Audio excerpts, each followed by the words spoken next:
Ferrand, sur Europe 1, au cœur de l'histoire.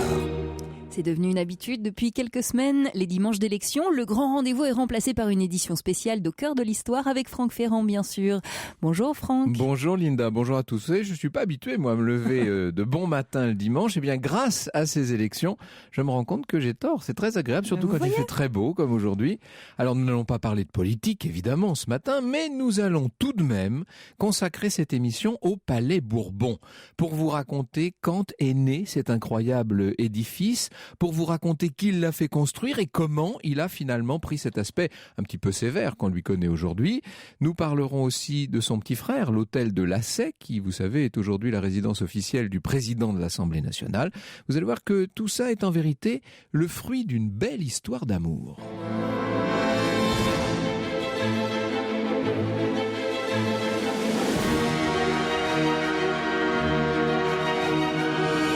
Au cœur de l'histoire. Franck Ferrand.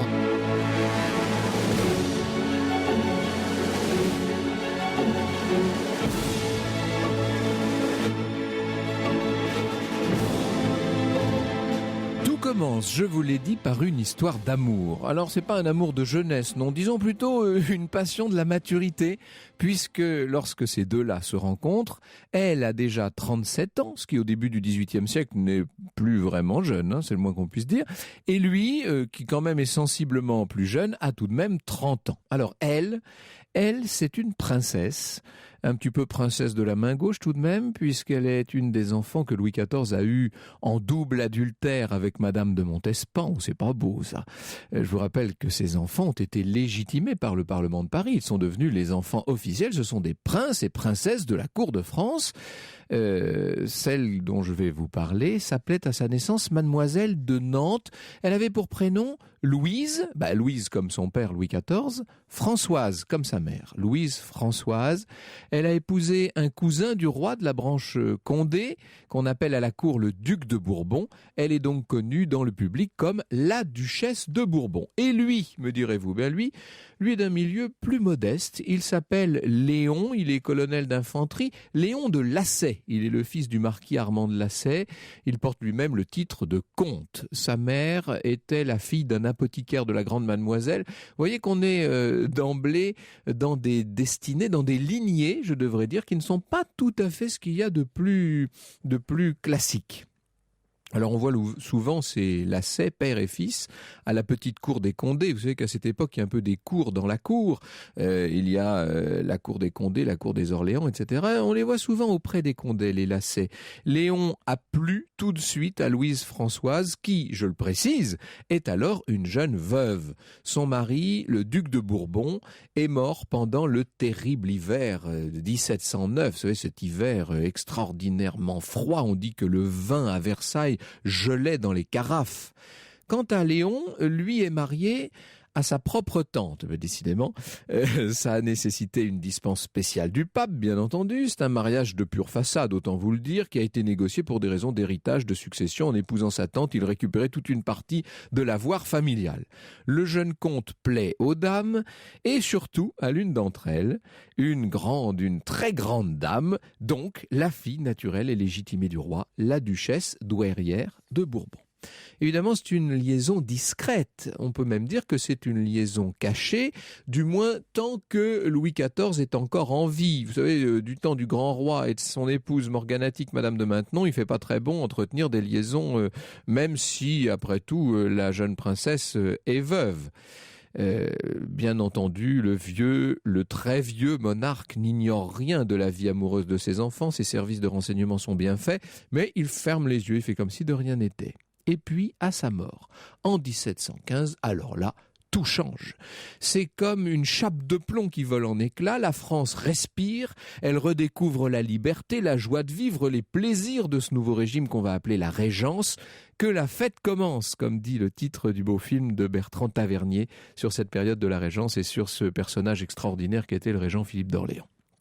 Alors, pour Louise Françoise et Léon, la fête commence aussi, et elle commence vraiment. Désormais, ils vont pouvoir afficher leur liaison, et pour cette très riche veuve, très amoureuse, le moment paraît venu de se faire plaisir et de s'offrir une maison bien à elle, en même temps qu'une autre maison toute voisine pour son amant. Vous avez compris que ce seront tout naturellement le Palais Bourbon et l'hôtel de la Sey.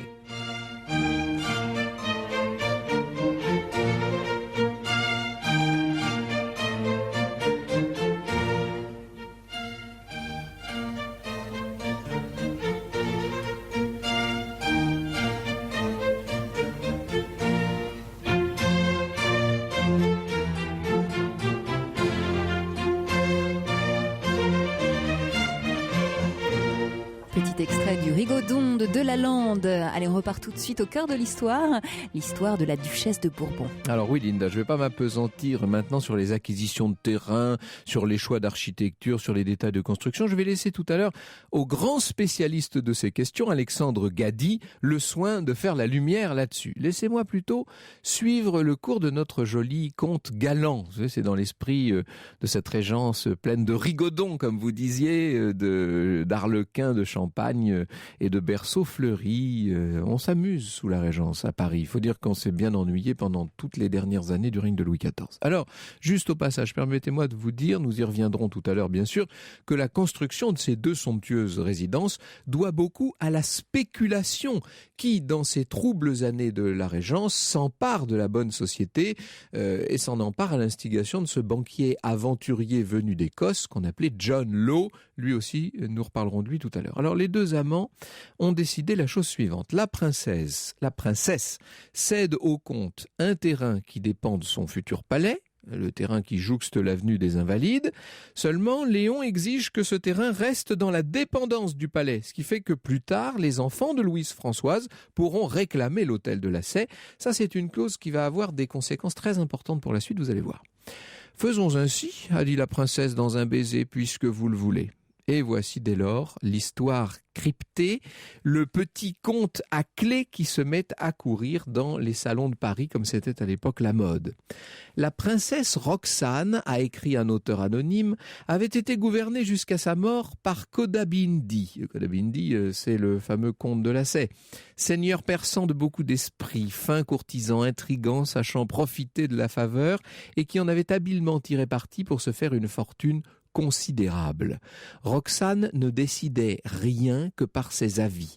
Elle avait tant de confiance en lui qu'elle lui abandonna la direction d'un magnifique palais qu'elle faisait bâtir. Tout joignant, Kodabindi en fit élever un petit mais superbe, mais mieux entendu, mieux ordonné, plus commode, plus recherché, préférable en un mot au jugement des connaisseurs par le goût et les vraies beautés qui y régnaient. On assure qu'on voyait dans ce palais des tableaux originaux d'un très grand prix dont il n'y avait que des copies dans celui de Roxane, à qui cependant, dit-on, les originaux appartenaient. C'est pas gentil quand même. On peut dire que les ragots ont été l'apanage de Paris depuis bien longtemps. Et, conclut le petit conte, les deux palais se communiquaient par une porte secrète et une galerie souterraine qui dérobait Kodabindi au regard des curieux. Le palais Bourbon, pour autant, ne s'est pas construit en un jour. Ça a même été une construction longue, compliquée, difficile. En 1728 seulement, il dévoile enfin aux Parisiens curieux et médisants les splendeurs dignes de la fille impérieuse du bâtisseur de Versailles. Je laisse à Jacques Bernot, qui est avec nous dans ce studio et qui a publié une belle biographie de cette duchesse de Bourbon, le soin de nous le faire visiter. L'aspect extérieur du palais Bourbon, écrit-il, apparaît à présent grandiose.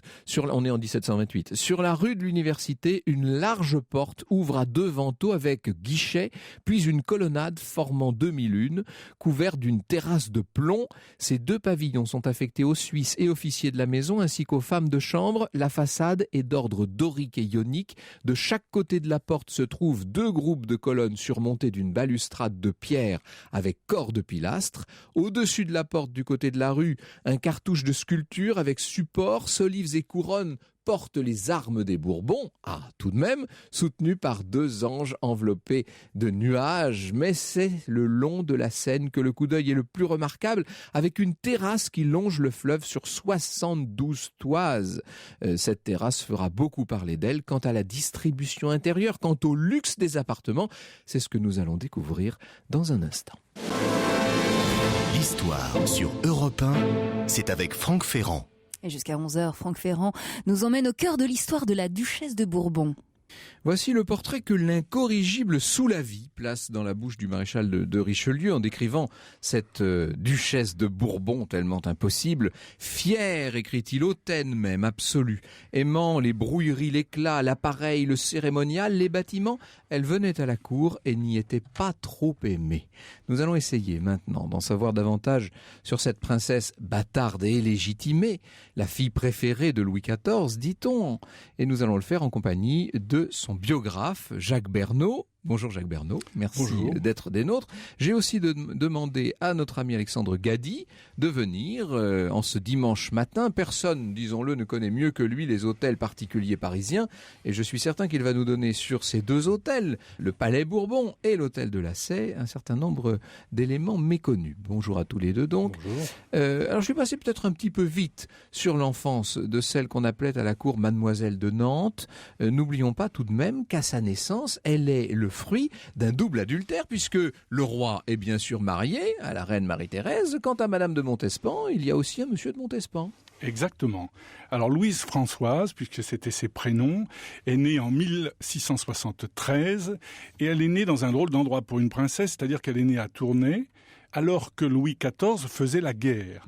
Mais comme vous savez, la cour suivait les troupes et profitait de ce divertissement pour faire du tourisme.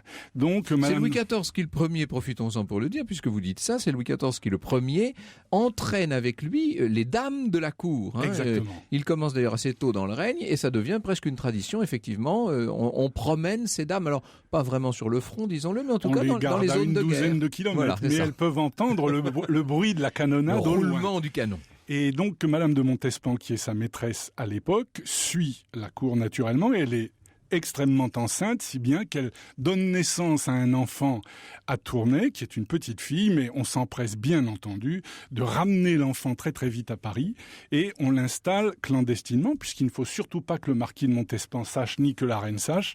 On installe la petite fille avec ses frères aînés. Ça devait quand même être difficile, en tout cas pour la reine, de ne pas savoir, mais elle ne voulait pas savoir. Elle fermait les yeux. Et on ramène cette petite fille rue de Vaugirard, dans un endroit qui existe à peu près encore, c'est le pensionnat pour jeunes étudiants chrétiens du 104 Vaugirard, très transformé depuis. Alors nous avons eu l'occasion ici de raconter la vie de Madame de Maintenon, et à plusieurs reprises j'ai dit quel rôle elle avait joué dans l'éducation justement des enfants que Louis XIV a pu avoir avec Madame de Montespan. Il faut dire qu'il y en a un certain nombre quand même. Vous êtes aussi le biographe du comte de Toulouse, vous Exactement, je viens de sortir une biographie du comte de Toulouse aux éditions Lanor. Oui. Alors, Madame de Maintenon ne va pas être la gouvernante de tous les enfants, elle n'est la gouvernante que des aînés. C'est ça. Ce sera Madame de Montchevreuil, une de ses amies, qui sera la gouvernante des cadets. Mais c'est une gouvernante assez pointilleuse et les enfants ne l'aimeront pas beaucoup. À dire vrai, elle a une grande préférence pour l'aîné, le duc du Maine, qui est un peu boiteuse. Oui, qui est un peu contrefait. Elle l'appelle mon mignon, mais elle n'aime pas beaucoup les autres, et notamment Mademoiselle de Nantes, c'est une opposante née, et toute petite fille, une petite peste. Et quel donc, caractère, un caractère revêche, elle est incroyable. Pas revêche, mais plutôt impérieux, dirons-nous. Impérieuse, et en même temps très acidulée, c'est-à-dire qu'elle voit les petits côtés des gens, et elle n'a pas sa langue dans sa poche, et immédiatement, elle les allume au passage aux éclats de rire de tout le monde. On disait que sa mère, Madame de Montespan, savait immédiatement déceler le défaut de la cuirasse. Il semblerait bien que sa fille naturelle ait hérité de cette disposition. Elle a hérité ce qu'on appelait l'esprit des Mortemarts à l'époque. Qui était donc un esprit corrosif s'il en fut. Et alors c'est une petite... Alors, au bout de 2 ans, elle va être reconnue par le roi en 1680, si mon souvenir est bon. Et le roi va donc l'installer avec ses autres enfants au château de Clagny, au nord de Versailles, chez Madame de Montespan. Et c'est là qu'elle va vivre toute son enfance, assez mal élevée, pour être franc. On lui apprend les rudiments de la religion, la danse, monter à cheval, mais cela étant dit, pour le reste, elle saura peu de choses. Alors j'ai parlé tout à l'heure du duc de Bourbon, et je l'ai présenté comme l'épouse du duc de Bourbon. Il faut quand même souligner le caractère un peu extraordinaire d'un mariage comme celui-là. C'est-à-dire que c'est une enfant naturelle, certes légitimée officiellement par un édit ou en parlement, mais c'est une enfant naturelle du roi qui épouse l'un des premiers princes du sang tout de même. C'est vrai, et alors ce mariage est à la fois épouvantable, parce que c'est un mariage forcé. On marie la petite fille à 12 ans, elle n'est même pas nubile, et c'est un ordre du roi. Il y a en réalité un problème politique à résoudre. Les Condé, qui ont hérité l'immense fortune des Montmorency dans l'Oise, ils possèdent Chantilly et bien d'autres propriétés. Les Condé font figure de principal opposant depuis toujours à la couronne, notamment au moment de la Fronde, et Louis XIV veut mettre fin à cette opposition. Il décide donc de marier en quelque sorte de force sa fille naturelle à l'héritier des Condé, qui est le jeune duc de Bourbon, qui a, je crois, 15 ou 16 ans à l'époque. Alors évidemment, c'est un scandale. Pourquoi est-ce que c'est un scandale ? Parce que le duc de Bourbon est un prince du sang, son sang est par définition pur, alors que mademoiselle de Nantes est une bâtarde. Eh oui, donc ça c'est une mésalliance, qu'on le veuille ou non, et n'en déplaise au roi qui considérait au contraire faire à ses cousins Condé quasiment faire une fleur. Je crois que c'était plus compliqué que ça. Ouais. Il leur faisait une fleur, en tout cas financière, en dotant colossalement mademoiselle de Nantes, je crois plus d'1 million de livres, en donnant le gouvernement de Bourgogne au duc de Bourbon, en lui assurant la survivance de la surintendance de la maison du roi à la mort de son père et de son grand-père. Mais cela étant dit, c'était une terrible mésalliance, car à l'époque la bâtardise, c'était quelque chose de honteux. Et une bâtardise qui peut-être au moins autant que l'hérédité Mortemart explique ce caractère impérieux, ce caractère altier, difficile. On disait à l'époque difficultueux de mademoiselle de Nantes, donc de la duchesse de Bourbon. C'est très bien vu. Elle navigue toujours entre orgueil et humiliation. C'est ça. Elle ne se remettra jamais d'être une bâtarde, et au fond, elle se voudra toujours plus princesse du sang. Alors je m'en veux un peu de l'avoir présentée quasiment comme trop leste. Comment en est-elle venue à cette... Oui, n'est-ce pas ? Comment en est-elle venue à cette... Elle était olé olé, comme disait la défunte comtesse de Paris, me disiez-vous hors micro. Absolument, c'est ce que m'avait dit madame lorsque je lui avais dédicacé mon livre. Comment est-ce qu'elle en est venue à cette liaison si privilégiée avec Lassay ? Alors il ne faut pas aller trop vite. Elle a eu cette liaison alors qu'elle avait 30 ans passés, et elle a été mariée à 12 ans. Et alors, il faut ajouter que le duc de Bourbon, tout prince du sang qu'il fut, était en fait quelqu'un d'assez peu ragoûtant. Il était tout petit, il avait une verrue sur le nez, il était affreux, il n'était pas très courageux à la guerre, et en plus, c'était un pervers, car certaines névroses étaient entrées dans la famille de Condé avec le mariage du grand Condé avec Claire-Clémence de Maillé, une Richelieu, et chez les Richelieu, on avait la tête faible. Elle avait un petit grain. Et donc, ce pauvre duc de Bourbon était un peu sadomaso et fréquentait à Paris... Bon, je m'arrête parce que c'est une émission de grande écoute. Mais à une heure trop matinale. Voilà. Avant la messe. Exactement. Donc, mademoiselle de Nantes va avoir ça à gérer, si j'ose dire. Et l'une de ses qualités, c'est qu'elle va amadouer le duc de Bourbon, qui lui fera 9 enfants. Enfin, on a dit qu'il lui avait fait 9 enfants. Moi, je ne suis pas sûr que tous étaient de lui, mais comme il ne les a pas contestés, ne soyons pas plus méchants que le duc de Bourbon. En tout cas, avec Lassay, c'est le grand amour. Alors ça, c'est beaucoup plus tard. Elle va donc avoir ses 9 enfants avec le duc de Bourbon, et il va mourir en 1710. Et ce n'est qu'à ce moment-là que la duchesse de Bourbon va commencer une espèce de seconde vie, cette fois de femme... C'est le démon de midi ? Non, je dirais plutôt que c'est la découverte de la liberté. Et c'est quelque chose de très moderne chez cette femme. Elle va découvrir et elle va mener une vie de femme, j'allais dire du XXe siècle, en plein XVIIe siècle. Elle va décider de faire sa vie à son idée, de vivre là où elle veut, avec qui elle veut. Et donc elle a cette rencontre avec Léon de Lassay, qui est plus jeune qu'elle, mais qui, à la différence de son mari, est mieux bâti, et qui est plus intelligent, et qui a beaucoup de goût, et qui en plus est très avisé en affaires. Qui avec, je recite la phrase de tout à l'heure, qui avec un visage de singe était très bien fait. Voilà, nous dit ça c'est Saint-Simon qui dit ça. Et donc, elle va tomber réellement amoureuse. Et cet amour va durer jusqu'à sa mort à elle, donc 33 ans, ce qui n'est pas mal. Oui. Et ce qui va donner naissance à cette double construction. Je vois Alexandre Gady qui piaffe de nous raconter les origines de ces deux hôtels. Nous y venons dans un instant. Franck Ferrand sur Europe 1. En ce dimanche électoral, nous parlons de l'Assemblée nationale, mais nous en parlons d'une façon qui ne doit pas être politique. Je rassure tout de suite les membres du CSA qui pourraient nous écouter. Nous parlons donc du Palais Bourbon dans ce qu'il a de plus patrimonial et historique, à travers la figure de celle qui, au départ, l'a fait construire, la duchesse de Bourbon. À ne pas confondre avec l'autre duchesse de Bourbon, Bathilde d'Orléans, dont on dira un mot tout à l'heure parce qu'elle a été aussi concernée par tout cet ensemble. Alors, il faut peut-être, Alexandre Gady, resituer le contexte dans lequel vont s'élever ces deux hôtels jumeaux, sachant qu'il y a le gros et le petit, le Palais Bourbon et puis le petit hôtel de la Sey. On est en pleine régence, là encore. Et oui, et ce qui est très intéressant, c'est que Paris a eu un grand coup de fouet, que tous les historiens ont souligné, et qui est cette période de la Régence où le roi physiquement est revenu habiter à Paris, dans le palais des Tuileries, donc l'enfant roi, Louis XV. Le petit Louis XV, il est tout jeune. Il a 5 ans à la mort de son arrière-grand-père. Et le régent au palais royal, qui fait sa vie lui aussi, très moderne dans un autre genre, et qui fait qu'il y a une énorme spéculation. On connaît tous l'affaire, évidemment, qui se termine mal de la banqueroute de l'eau. Oui. Mais il faut Je dis tout de suite que... pour nos auditeurs les plus sourcilleux qu'on doit prononcer l'as, mais on a pris l'habitude de dire l'eau, ça s'écrit L-A-W. C'était donc ce banquier écossais qui était plutôt une sorte d'aventurier qui entraîne le régent et ses conseillers dans une aventure financière un peu comme celle qu'on peut connaître par ces temps de crise, du reste. Je ferme la parenthèse. Et donc, cette extraordinaire spéculation, elle a des intérêts avec la Compagnie des Indes, avec le commerce, mais aussi avec l'architecture parisienne. Alors ça nous vaut à Paris encore aujourd'hui 2 quartiers qui sont vraiment, on dirait impulsés, cet horrible français, anglo-français, le Faubourg Saint-Honoré d'une part, parce que c'est tout à côté des Tuileries au fond, et habiter rue du Faubourg Saint-Honoré, c'est être à 2 pas du pouvoir, et de l'autre côté, comme un point d'équilibre assez fascinant finalement, qui est resté encore aujourd'hui, le quartier du Faubourg Saint-Germain, qui a commencé de se développer en réalité depuis déjà plusieurs décennies, mais qui a connu une double accélération. Le pont Royal qui permet enfin d'aller directement sans faire le tour complet par l'île de la Cité, et puis en même temps, évidemment, la proximité du sud, la rue de Bellechasse, ce sont les Bellechasse vers Versailles, vers Saint-Germain, etc.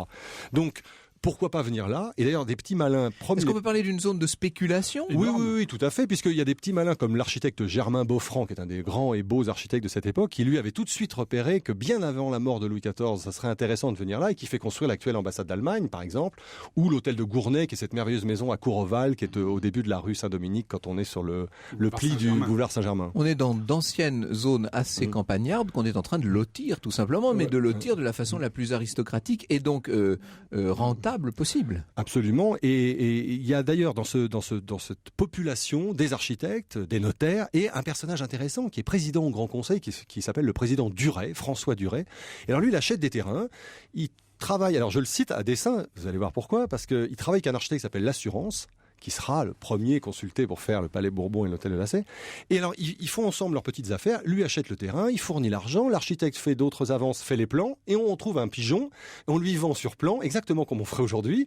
Et puis souvent, malheureusement, le pigeon, il n'a pas assez d'argent, il revend immédiatement. Il va pas jusqu'au bout. Ou il va pas jusqu'au bout, ou il change d'architecte. Et ça nous vaut des hôtels tout à fait extraordinaires, comme l'hôtel de la Guerre, donc l'hôtel de Brienne, qui a été construit par Duret, ou l'hôtel Pozzo di Borgo, qui vient d'être vendu, et qui sont des hôtels de cet architecte qui s'appelait Pierre Caïto, dit l'Assurance, et qui est un personnage très sollicité parce que il avait une ingéniosité, beaucoup d'idées pour les plans, pour la distribution des maisons. Rassurez-nous, la duchesse de Bourbon, lorsqu'elle décide de se faire bâtir à Paris cette maison, parce qu'elle n'a jamais eu vraiment de maison à elle, même si le roi Louis XV lui concède la survivance à Versailles d'un logement, mais finalement, elle n'a jamais eu de demeure personnelle, cette duchesse. Là, elle se fait plaisir, disons-le. Exactement. Vous nous parliez d'une deuxième vie tout à l'heure, Jacques Bernot. Elle se fait plaisir, car au fond, elle n'a jamais été chez elle.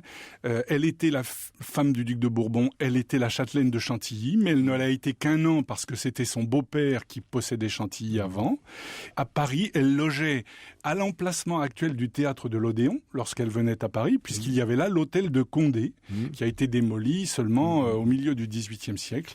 Donc elle va enfin être chez elle. Et à quoi ressemble cet hôtel qu'elle se fait construire? Parce qu'évidemment, quand on traverse aujourd'hui le pont de la Concorde et qu'on a cette grande colonnade néoclassique très empire, on a du mal à imaginer ce qu'a pu être l'hôtel particulier de la Duchesse de Bourbon. Ça ressemble à quoi? Alors, quelle en est la taille déjà, il faut le dire. Si vous voulez, on peut pour les auditeurs déconstruire, si vous voulez, ce qu'on voit aujourd'hui. Il faut toujours penser que la création de la place Louis XV, notre place de la Concorde, qui est un chef-d'œuvre absolu de l'architecture et de l'urbanisme français, c'est tard dans le siècle, c'est à partir de 1758-64, mais surtout, ça a pris à revers et ça a annulé en réalité l'extraordinaire poésie qu'avait le site de l'hôtel de Bourbon. Puisque quand Louis XV a décidé qu'il n'y aurait qu'une rue entre les palais de la Concorde, qui est notre rue royale, il a automatiquement fabriqué l'appel qui était le pont avec la perspective, et d'une certaine manière, on a condamné à terme, même si c'est Napoléon qui a fait cette grande façade un peu ennuyeuse de Poyet. On ne pouvait pas avoir un hôtel particulier, quelque chose de plaisance en quelque sorte, dans le prolongement direct de cette monumentale perspective. Et d'autant moins que le bâtiment était tout petit, je vais y venir, et surtout il était planté de biais. Parce qu'en fait la colonnade, si on connaît aujourd'hui le Palais Bourbon, c'est une façade aveugle qui tourne le dos au bâtiment et qui n'est là que pour rattraper la perspective et rectifier. Parce que la Seine fait un coude à cet endroit, pour nos amis qui ne sont pas parisiens, qui nous écoutent, il y a un gros coude du fleuve. Et évidemment, le Palais Bourbon était aligné comme l'hôtel de Lassay sur ce biais.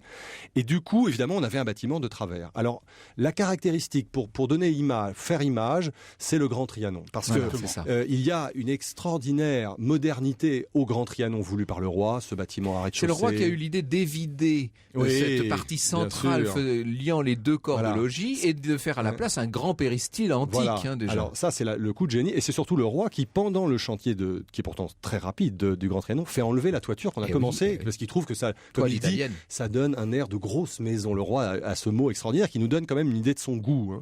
Et donc, elle a suivi ce modèle, c'est-à-dire que c'est un bâtiment à l'italienne, une toiture quasi invisible avec une grande balustrade ornée de trophées de groupes sculptés et surtout de grandes baies en plein cintre qui donnent sur un jardin. Et donc, en fait, cour et jardin. Entre cour et jardin quand même, sauf que le jardin est au fond, petit, mais le jardin c'est Paris, c'est la Seine, c'est la vue sur les Tuileries et Montmartre au fond. Donc en fait, c'est exactement ce qui se produira avec l'hôtel de Salm, notre palais de la Légion d'honneur. Ce sont des jardins miniaturisés, mais tant pis parce que la ville est à eux. La vision sur la ville était extraordinaire. Ils voient même le Louvre, presque. Finalement, le jardin est conçu comme une sorte d'antichambre à une perspective urbaine. Absolument, et en même temps, ce qui est très intéressant au Palais Bourbon, c'est qu'on est à la limite du modèle italien qui serait le modèle de la villa, où au fond le jardin est quasiment entièrement en train d'entourer la maison, alors que l'hôtel parisien est quand même souvent entre des murs mitoyens, c'est plus cadré si vous voulez. Et c'est intéressant de savoir que sur recommandation de Lassay, c'est d'abord un Italien Giardini qui est sollicité pour les plans. Et alors il y a une espèce de série noire, il meurt. Alors on appelle l'assurance meurt. Et en fait entre 1722 et 1724, tout ça cafouille un peu. Et ce qui encore aujourd'hui rend très difficile l'histoire architecturale des débuts, c'est que la part de chacun de ces créateurs n'est pas absolument fixée. Et des chevauchements. Voilà, il manque des dessins. Il y avait des cabinets en fait d'architectes où on suivait les affaires. Et Léon de Lassay est là tout près et lui il fait. Alors, je voudrais ajouter à ce qu'Alexandre vient de dire qui est intéressant. Si on va au Palais Bourbon aujourd'hui, il est très difficile de voir les bâtiments de Mademoiselle de Nantes. Mais si on va dans la cour quand même, les bâtiments qui sont au fond de la cour, en enlevant cette espèce de temple grec, de petit temple grec qui est au centre, les ailes, c'est presque ce qu'avait voulu Mademoiselle de Nantes. Là, il en reste quelque chose. Il y a quelques morceaux. Il faut dire qu'après une visite très approfondie de l'intérieur il y a quelques années, je n'ai vu au fond de correspondant qu'un mur en hémicycle assez beau qui est à côté de la salle de presse. Tout a changé. Et qui est le mur de la galerie de la façade sur jardin. Finalement, on appelle ça le Palais Bourbon, mais il n'en reste pas grand-chose du palais initial, disons-le. En tout cas, extérieurement. Un souvenir et au fond, pour tous ceux qui aiment l'histoire de France si compliquée, un joli clin d'œil au fait que évidemment ce palais Bourbon abrite des institutions de la République. C'est vrai que c'est pas mal dans le genre. Quand on sait que l'autre duchesse de Bourbon a occupé le palais de l'Élysée, décidément, on se dit que oui, tout ça. Mais après tout, la République s'est installée dans les anciens hôtels et les anciens palais de la monarchie. Ça, mais ce qui est quand même amusant, c'est que le Palais Bourbon, c'est une maison qui a été construite par amour. Voilà. Je ne crois pas qu'il y en ait beaucoup dans Paris, beaucoup d'autres. Le ministère de l'Agriculture. Mademoiselle de Villeroy. C'était la maîtresse d'un banquier. Enfin, c'est pas elle, en l'occurrence, c'est l'hôtel de Villeroy après, mais c'est un hôtel fait pour une cocotte. Et aussi la mairie du 9e, faite par amour, par un fermier général, pour Mademoiselle Gogo, je ne me lasse pas de citer ce nom, qui était danseuse à l'opéra. Et donc là, Mademoiselle de Nantes, enfin la duchesse de Bourbon, l'inverse en quelque sorte. Va avoir l'idée de construire un palais pour elle, et à côté, une belle maison pour son amant, le comte de Lassay. Elle lui cède des terrains, ceux qui vont jusqu'aux Invalides, pratiquement. Elle est généreuse avec lui. Et il va construire une maison dont moi je trouve qu'elle était encore plus belle que le palais Bourbon. C'est ravissant. Alors, le petit pour hôtel avoir de une Lassay idée de ce l'époque. qu'était l'hôtel de Lassay de l'époque, lui aussi c'était je parle sous le contrôle d'Alexandre Gadi, c'était un rez-de-chaussée. Il a été surélevé, Alexandre le racontera sûrement, et à mon avis, c'était encore plus parfait comme architecture que le Palais Bourbon. C'était presque une folie, en quelque sorte. Et exactement, Oui, une oui. petite chose. Petite chose qui est un plan massé, c'est un rectangle au sol, alors que quand même dans le Palais Bourbon, il y a cette idée, c'est une princesse, même si elle est bâtarde. Il y a une cour en U avec deux retours à droite et à gauche, il y a un centre, portail monumental. Lassay, c'est qu'une espèce de joujou posé comme ça sur le terrain. Et encore aujourd'hui, quand on passe, alors on est évidemment derrière cette grille sur le quai, mais on voit quand même que c'était posé sur ce jardin suspendu. C'est magique. Et alors là, vous avez une remarque très drôle, c'est que un beau jour, vers 1730, le nonce apostolique à Paris, un cardinal italien, passe en carrosse sur le cours de la Reine. Il arrive à Paris, il ne connaît pas Paris. Et il dit avec son accent italien, « Comme c'est amusant, ces deux maisons jumelles, on pourrait presque mettre l'une sur l'autre. » Et tout le monde éclate de rire, Il bien ne sûr. croyait pas si bien dire. Franck Ferrand sur Europe 1, au cœur de l'histoire.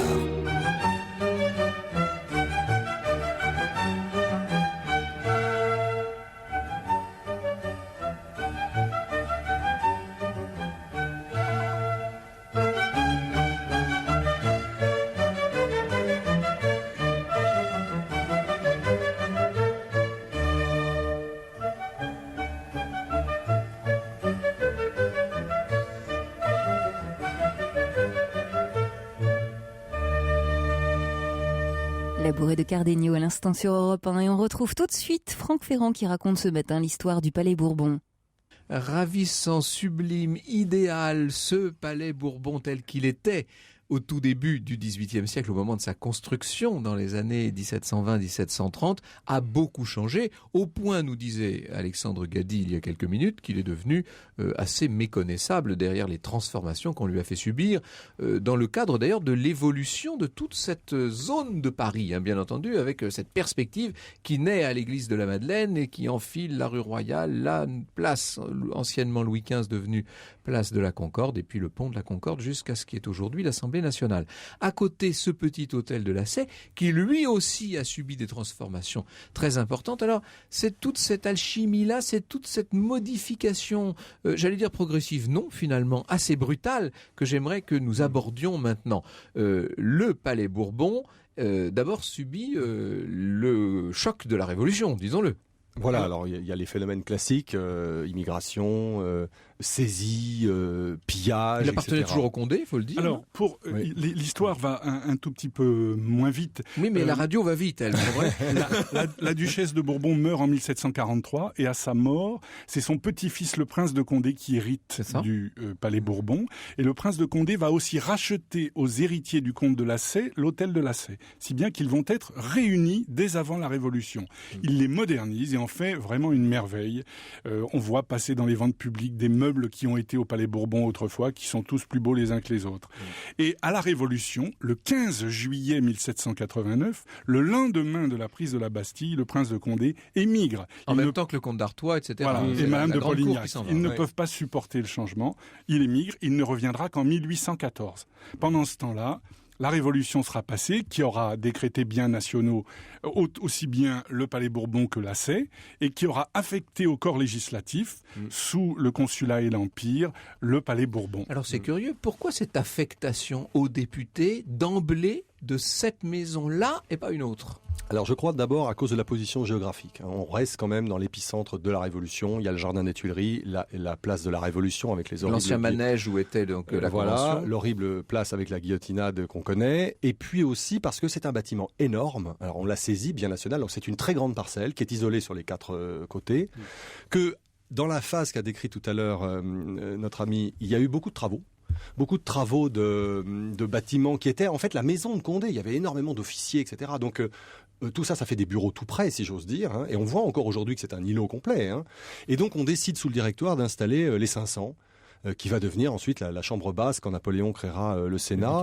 Oui. Et donc, cette salle est confiée à Jacques-Pierre Gisors, qui n'est pas aujourd'hui un architecte très connu. Alors ça ressemblait à quoi Lecomte. la salle des députés de l'époque? C'est un hémicycle. Déjà, oui, déjà. Alors, on a évidé le cœur du centre du bâtiment, en fait, et on a installé dedans un hémicycle. Il y a beaucoup moins de députés, donc c'est un hémicycle qui serait beaucoup plus petit que l'actuel, dans un style très néoclassique, directoire consulat, avec des couleurs faux marbre, des verts, des ors. Ça devait être assez joli quand même. Hein. Mm-hmm. Et vous savez qu'il en reste ce fameux bureau là du président, hein, avec ses bronzes à la Thomire ou à la Gouttière, donc des choses assez raffinées. La splendeur directoire du cœur même de la tribune, c'est l'héritage direct de cet hémicycle de l'époque. Hein. Absolument, et il faut dire que vraisemblablement, à part cette modification qui provoque l'obturation des fenêtres, des surélévations assez difficiles visuellement, tout le reste va subsister. Et en fait, ce sont surtout les travaux du 19e siècle, qui sont des travaux faits dans un contexte, alors là pour le coup complètement pacifié, si j'ose dire.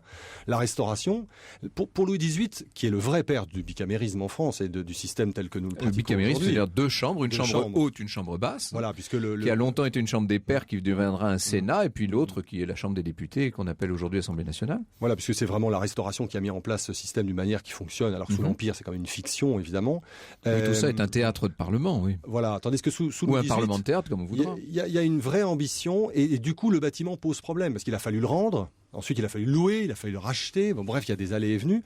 Et il y a surtout la volonté de montrer que la monarchie a changé, il y a la charte, et que donc, c'est un palais de l'État. Alors, on sait peu, par exemple, que c'est la monarchie restaurée qui va faire ce temple des lois avec la cour ici, mais on sait encore moins que la statue de la loi qui fait aujourd'hui face au Parlement, devait être une statue de Louis XVIII en habit de sacre, donnant la charte aux parlementaires. Et oui, donc pour lui, c'est une façon de retourner la perspective napoléonienne qui est sur la scène et de ramener la vérité du bicamérisme dans le camp de la monarchie. Hein. Il y a un vrai programme politique là. Hein. C'est Napoléon lui-même qui avait eu l'idée de cette espèce de temple. C'est lui qui l'a commandé. Oui, il l'a commandé en 1807 à Pauillet, dans une très intéressante confrontation avec la Madeleine, qui à l'époque n'est pas la Madeleine, mais le temple de la gloire.